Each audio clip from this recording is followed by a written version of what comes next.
Can you talk about the progress of Jimmy LeGree this year, Ellis? It's been steady.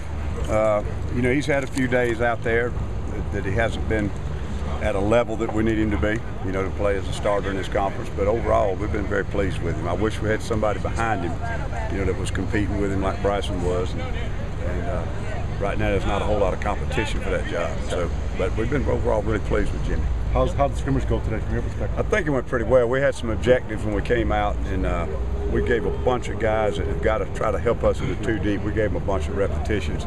There were some pretty good things in it, but there's some of them that you still got to tell them where to line up and what to do every time. They just don't know what they're doing. What's the status on Clowney and Ingram right now? Jadavion, I think he turned his ankle a little bit, but he just got a bone spur irritating him. I don't know how long he'll be out. Who was the other one?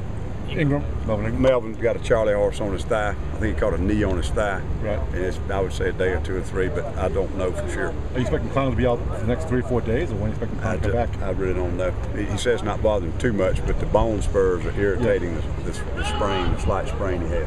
How's it keeping Gusty doing? Well, we just got him back today, and I think he took a few reps over there, and we did some inside runs and play action passes over there, and I think he got a few reps today. That's his first reps he's had the whole camp. How'd he Is it look? still maybe a case of you are comfortable with putting him out there if he could start, or would he strictly be a backup? Well, if he gets all his practice days in before next week, he'll be fine. I will have to see how it felt with what he did today, but I think physically he probably ought to be about ready to go, and it's a matter of how many repetitions he can get. He's going to have to tune it up. Now, CC's not had a great camp, but he's done some really good stuff. What kind of camp has Devin Taylor had? Devin's had a good camp, real good. Did you give him a list of things that we'd like you to improve on this, and this, or? Now, Brad may have. You know, I haven't had anything as far as an individual thing with him. Coach, with your depth at spur and linebackers, speaking specifically to guys like Devontae Holloman and DeMario Jeffrey, do you have specific packages where you hope to get those guys on the field, knowing that they have that talent to play? Well, the problem right now is Devontae can't play in the first game. 2 or 3 other guys can't play in the first game, so anything we would have along those lines is right now on the back burner. So we've thought about doing some things like that, especially for the spread teams. But when we got the news that we're going to have to hold him, there's no point in putting some time in that when we can't use it. Are you excited about the speed and athleticism that you have there, though, as far as your options go, when everybody is available? Yeah, I mean, we're just not deep enough in the perimeter. That's the only thing I'm concerned about. We got about 15 to 18 guys right now that I really feel like I'd feel totally comfortable in a game. Who's the backup spur if also Holman's got out of the game? We're going to move DeMario back out there for next week. Okay, all right. Will he go back once? I would assume, unless something happens that, an injury keeps him out there, or he has, a great game and steps up. And I've got enough depth not to move him back out there, but the plan is just to get through the East Carolina game and then get him back. Where are you, weak side linebacker? Is it still Paulk starting there in your mind?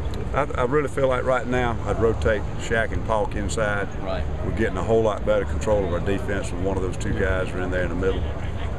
Rodney's knee is irritating him a little bit, and I don't know that he could go 50 or 60 plays. Where does that leave you? So that gives us a good rotation.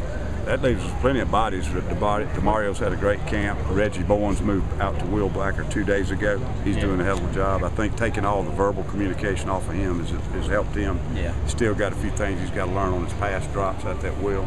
And then Quinn's had the concussion, but he was doing fine before I lost him. And he'll be back in 2 or 3 days, hopefully. So we're still pretty deep out there at Will. I basically just switched Rodney and Reggie.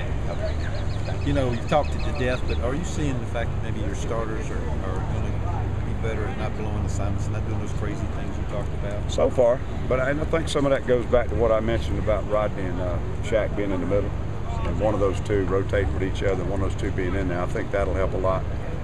But still, there's got to be some things out back that have got to be cleaned up. Talk a little bit about what you've seen out of your guys in terms of their learning curve and to match their intensity and their concentration. Been pleasing to you? Yeah, the only thing I saw sort of a mid-camp boredom take over several days ago, and when you got good, mature, older players, they work through that, and I didn't see that. I thought that we kind of just punched the clock a few days, and some of the guys, becoming repetitious, and you feel like you've reached a point and you level out instead of continuing to make that progress. Other than that, the things that we can't control have been a problem, the injuries, the suspensions, and those type of things. But the things we can control, I've been very pleased with this camp overall.